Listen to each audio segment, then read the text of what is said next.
Pour aller de l'avant et adresser les lacunes en matière d'éducation et de formation, voici ce qu'on suggère pour les différents groupes d'intervenants. Pour les collèges, on suggère d'introduire de nouveaux contenus de cours pour combler les lacunes en matière d'éducation et de formation ou tenir compte des tendances émergentes. On suggère aussi d'évaluer les cours présentement offerts pour s'assurer qu'on répond aux besoins. On suggère aussi de mettre l'accent sur la qualité de l'apprentissage plutôt que sur la quantité de matières à couvrir.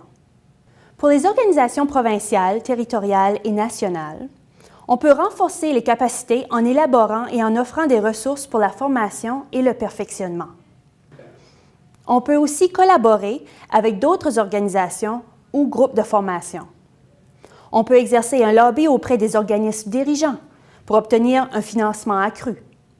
Et on peut aussi créer des réseaux pour favoriser la collaboration.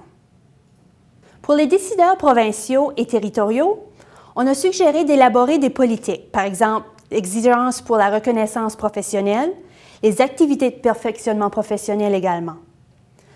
On a aussi suggéré de déterminer où et comment l'argent doit être investi pour la formation des éducatrices.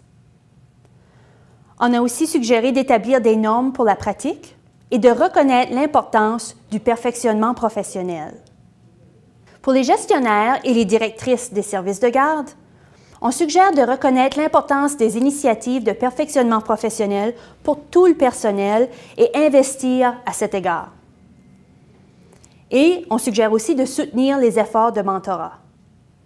Maintenant, pour les éducatrices de première ligne, on suggère de mettre en œuvre leur plan de perfectionnement professionnel et de définir leurs objectifs d'apprentissage, de choisir les ressources qui présentent un intérêt pour la croissance et le développement personnel, et de développer le goût de l'apprentissage qui dure tout au long de la vie et prendre part à des initiatives qui soutiennent la croissance et le développement continu.